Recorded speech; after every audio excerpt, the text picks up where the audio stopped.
자, 오늘 본문에 보면 느헤미야가 52일 만에 성전을 짓고 그리고 영적 부흥을 일으켜요. 어떻게 그 부흥이 시작됐느냐, 어떻게 우리도 이 부흥을 경험하게 되느냐, 오늘 이 느헤미야를 잘 보면 여러분의 삶 속에도, 우리 교회에게도, 여러분 가정에게도 부흥이 임하게 될 줄로 믿습니다. 그 부흥은 어느 때 오느냐, 어떤 자리에 오느냐라는 거죠. 첫째로는 회개하고 기도하고 하나님을 갈망하는 그 자리에 임하게 되는 것입니다. 부흥은 우리가 열심을 낸다고 해서 오는 게 아니에요. 부흥은 하나님이 주시는 은혜요, 하나님이 주신 선물입니다. 부흥은 위로부터 내려오는 능력이에요. 그게 부흥인 거죠. 여러분, 이 느헤미야가 놀라운 기적을 일으켰잖아요. 52일 만에 무너진 성벽을 완벽하게 수축해요. 그리고 수축한 다음에 이제 나팔절, 7월 1일은 나팔절이거든요. 나팔절에 이스라엘 백성들이 모여서 새벽부터 정오까지 말씀을 읽고 회개하고 그리고 하나님의 영광이 임하게 돼요. 그 시작이 뭐냐 그러면 느헤미야의 기도에서부터 시작이 됩니다. 자, 느헤미야서 1장을 보고 1장 4절로 7절 한번 읽어볼까요?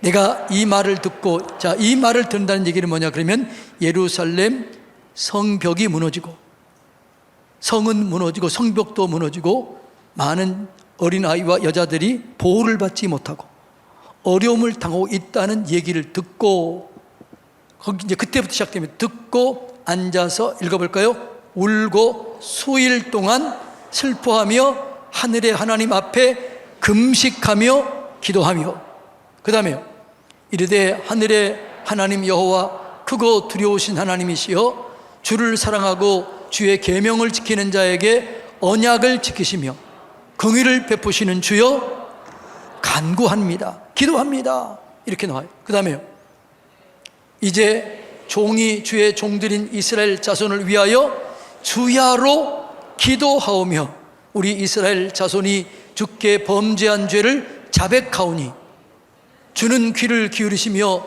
눈을 여시사 종의 기도를 들으시옵소서. 나와 내 아버지 집이 범죄하며 주를 향하여 크게 악을 행하여 주께서 주의 종 모세에게 명령하신 계명과 율례와 규례를 지키지 아니하였나이다.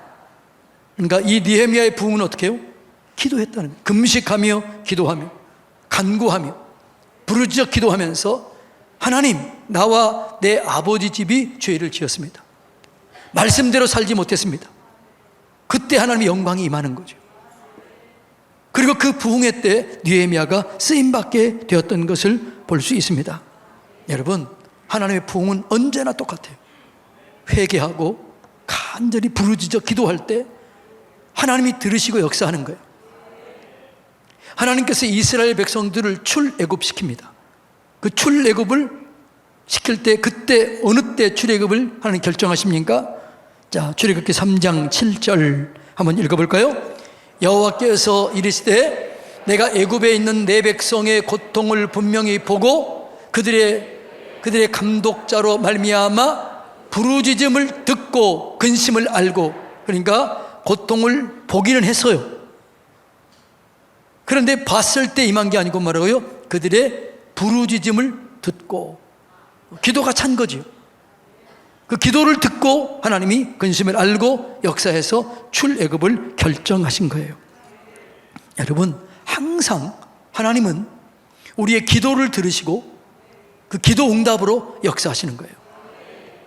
성경에 보면 엘리 시대에서 사무엘 시대로 바뀌어지죠. 이 사무엘 시대를 통성경으로는 뭐라고 그래요? 미스바 세대, 이렇게 미스바 세대. 미스바 세대는 빼앗겼던 모든 것들을 되찾아옵니다. 그러니까 엘리 제사장 시대는 어떻게 돼요? 모든 걸 빼앗겨요. 법궤도 빼앗기고 성읍도 빼앗기고 다 빼앗겨요. 영광이 떠나가요. 하나님의 음성이 들려지지가 않아요. 영적 방종함이 있어요. 그런데 미스바 세대는 빼앗겼던 것들을 다 되찾아옵니다. 하나님의 음성이 들려지기 시작합니다. 평강이 옵니다. 그리고 하나님의 음성이 들려지기 시작합니다. 그리고 회복이 완전히 일어나요. 그런데 그 미스바 세대의 이 회복의 시작, 부흥의 시작이 어디서부터 시작됐느냐? 자, 한번 볼까요? 사무엘상 7장 5절 6절 이 시작을 얘기해요. 이렇게 얘기합니다. 읽어볼까요? 사무엘이 이르되 온 이스라엘은 미스바로 모이라. 내가 너희를 위하여 여호와께 기도하리라. 그러니까 여기서 이 미스바에 모여서 기도하고 미스바 세대가 세워진 거죠. 읽어볼까요? 그 다음에 읽어볼까요? 그들이 미스바에 모여 물을 길어 여호와 앞에 붓고 그날 종일 금식하고 거기서 이르되 우리가 여호와께 범죄하였나이다 하니라. 사무엘이 미스바에서 이스라엘 자손을 다스렸다는 거죠. 물을 붓고 종일 금식하며 기도했고 회개했다는 거죠. 거기에 하나님이 임해요. 자, 이스라엘 백성들이 늘 그 당시에는 블레셋 때문에 어려움을 당합니다. 이번에도 이스라엘 백성들이 무기도 없이 미스바에 모여서 모든 남자들이 모여서 기도하고 있다는 얘기를 듣고 블레셋이 쳐들어옵니다. 큰일 났습니다. 준비 없는데 기도하고 있는데 쳐들어와요. 그때 하나님이 어떻게 하셨느냐? 10절 읽어볼까요?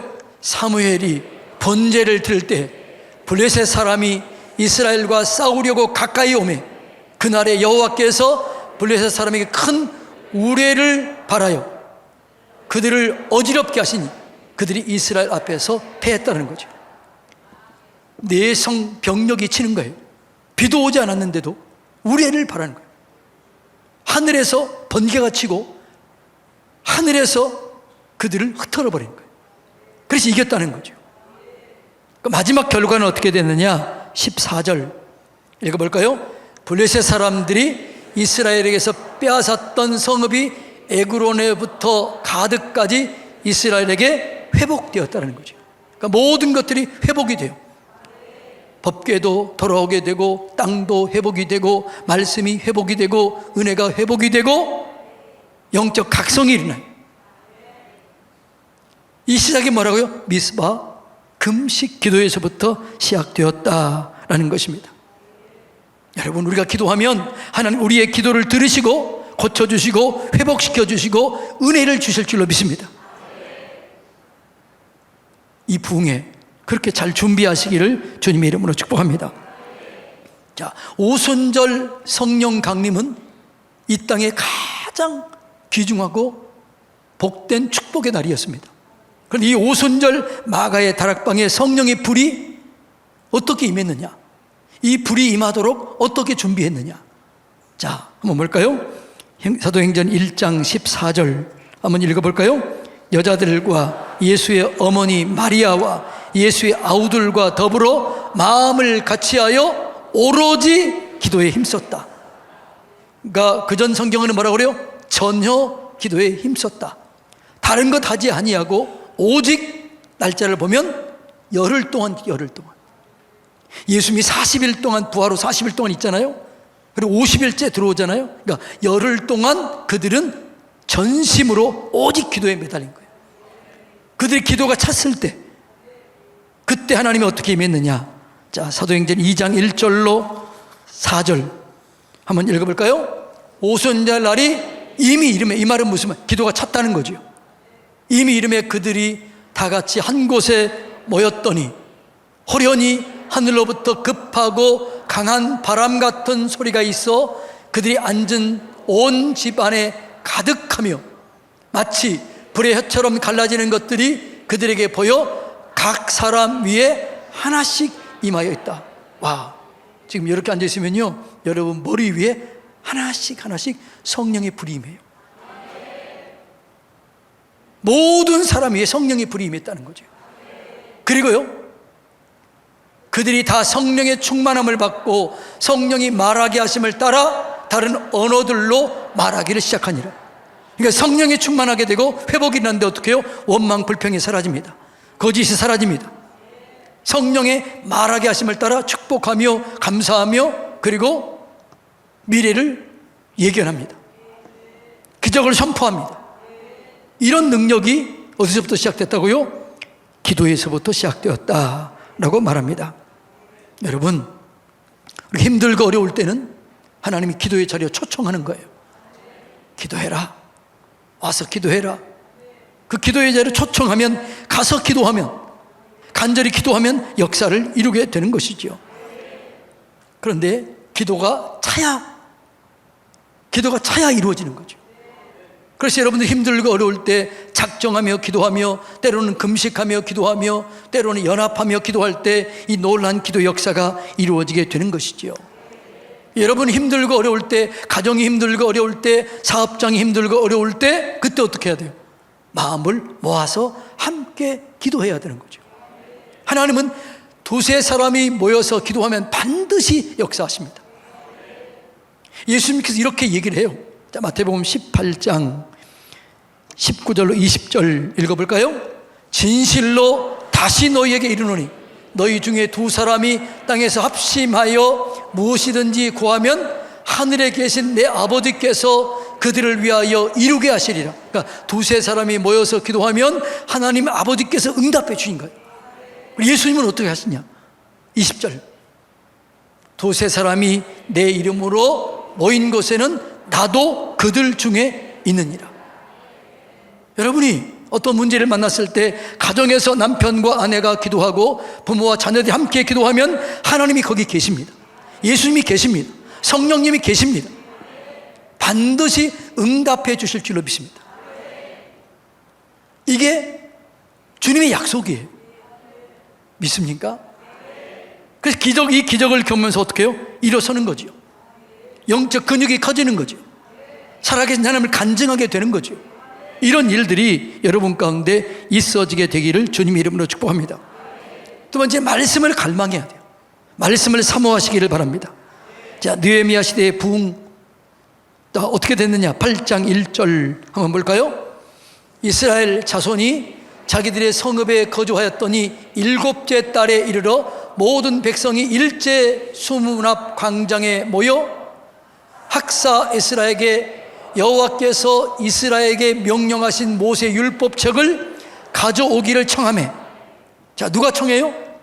이스라엘 백성들이 학사 에스라에게 모세 율법책을, 모세 오경을 가져오셔서 우리에게 읽어주십시오. 이렇게 청해요. 에스라가 먼저 얘기한 것도 아니고 느헤미야가 먼저 얘기한 것도 아니고 이스라엘 백성들이 모였을 때 뭐라고 그래요? 말씀을 우리에게 들려주십시오. 갈망이 있어요. 갈망. 말씀을 갈망할 때 하나님께서 우리 가운데 역사하실 줄로 믿습니다. 우리의 신앙이 왜 메마를까요? 말씀이 없어서 그럴까요? 아니에요. 말씀은 항상 우리 곁에 있어요. 이 기록된 말씀은 항상 우리 집에 있어요. 내 앞에 있어요. 여러분, 요즘에 설교를 들으려고 하면 유튜브 보면 수없는 설교들이 그냥 들려집니다. 그런데 그 말씀이 내게 능력이 안 되는 이유는 말씀에 대한 갈망이 없는 거예요. 말씀에 대한 사모함이 없는 거예요. 말씀에 대한 마음을 열지 않기 때문에 그러는 거죠.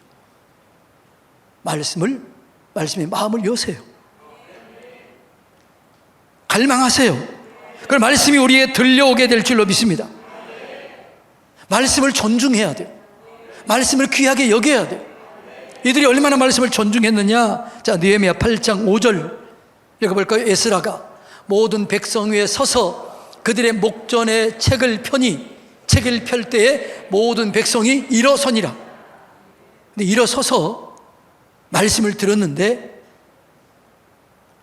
몇 시간 동안 한 줄 아세요? 새벽부터 정오까지.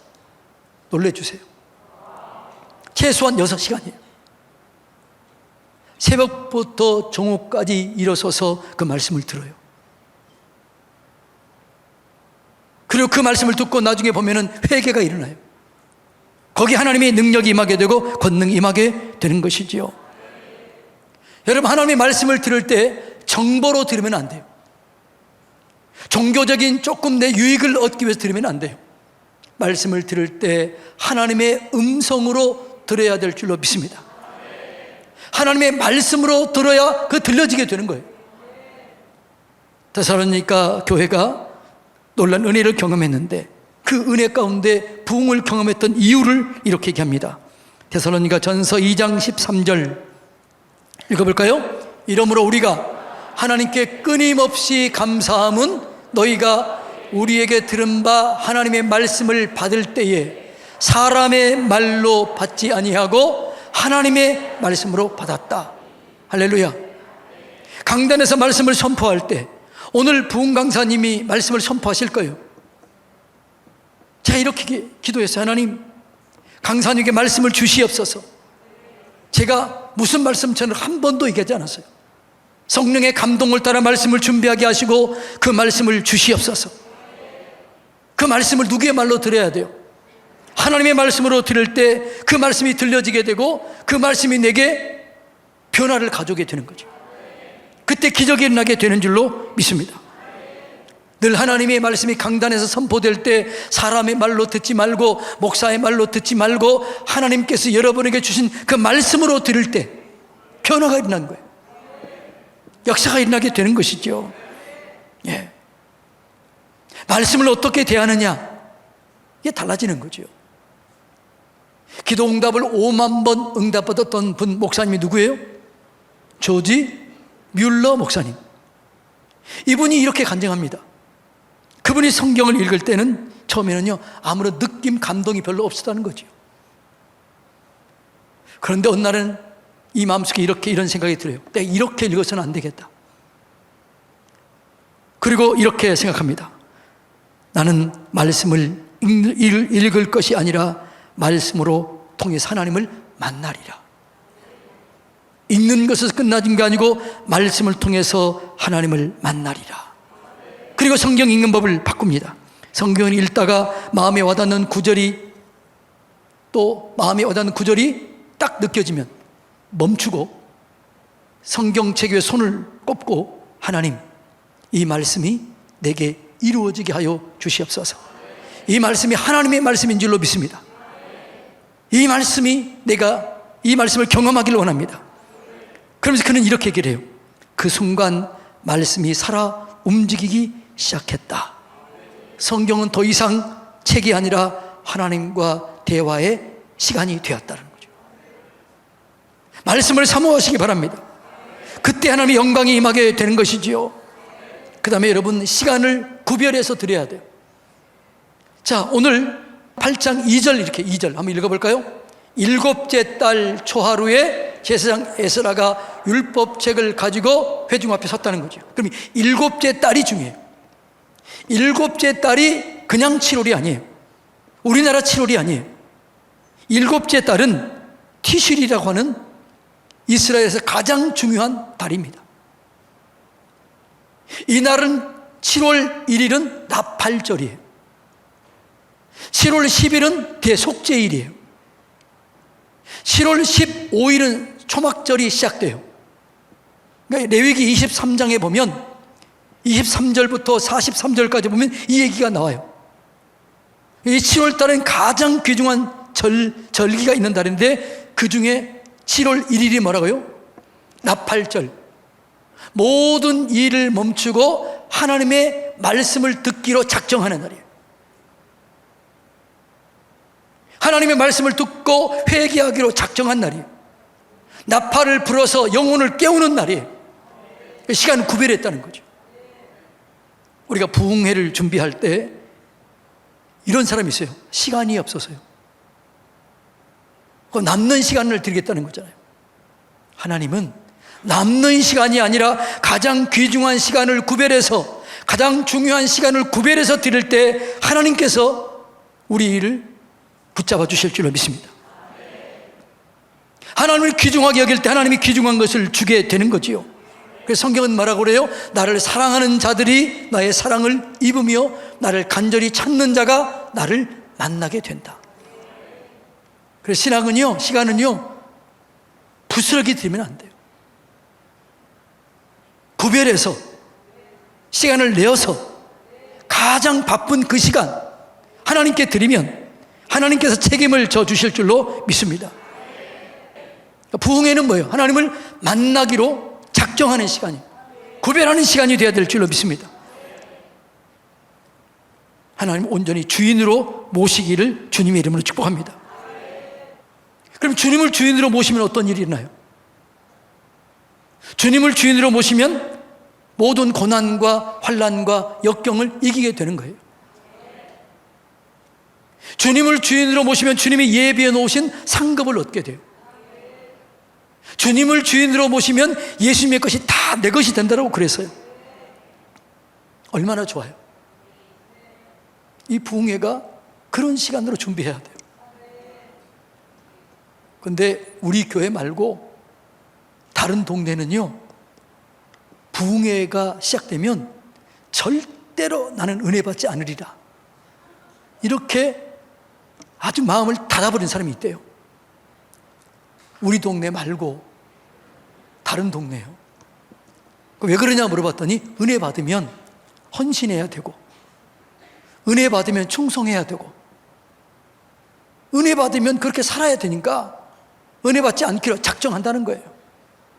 여러분, 사모하십시오. 안 받기로 작정하는 것이 아니라 은혜 받기를 사모해야 돼요. 기도하며 사모해야 돼요. 말씀을 사모해야 돼요. 시간을 내서 구별해서 사모해야 돼요. 그럴 때 역성이 그때 임하게 되는 거죠. 그리고 말씀을 들을 때 아멘, 아멘으로 받아들여야 되는 거예요. 느헤미야 8장 6절 한번 읽어볼까요? 에스라가 위대하신 하나님 여호와를 송축하며 모든 백성이 손을 들고 아멘, 아멘 하고 응답하여 몸을 굽혀 얼굴을 땅에 대고 여호와께 경배하니라. 아멘. 말씀을 들을 때 어떻게 해야 돼요? 아멘, 아멘. 한 번 해야 돼요? 두 번 해야 돼요? 근데 여러분 몇 번 해요? 한 번 할 수도 있고 두 번 할 수도 있어요. 한 번 할 때도 성경 오늘 본문에 보니까 뭐라고요? 두 번이에요. 느헤미야의 부흥회 때는 말씀이 들려질 때 아멘, 아멘, 아멘 하고 무릎을 꿇고 땅을 엎드려 대요. 순종하기로 결단한 거죠. 아멘은 단순한 말이 아닙니다. 내가 그렇게 살겠습니다. 내가 그렇게 변화되겠습니다. 내 삶을 바꾸겠습니다. 이런 결단하는 게 아멘이에요. 아멘이시나요? 예, 부흥은 아무에게나 오지 않습니다. 어떤 때나 오지 않습니다. 누구에게나 오지 않습니다. 부흥은 코드가 있어요. 회개하고 기도하며 갈망하는 자리에 임합니다. 말씀을 사모하는 자리에 임합니다. 시간을 내어서 구별해서 하나님을 온전히 구할 때 거기에 임하게 되는 줄로 믿습니다. 이번에 부흥의 제목이 뭐예요? 큰 축복의 파도를 타라는 거죠. 제목이 뭐예요? 거대한 파도를 올라타라 그랬잖아요. 준비되어 있나요? 지금 이 시간부터라도 준비하세요. 기도로 준비하세요. 말씀을 사모하세요. 내가 반드시 이번에는 시간을 내리라.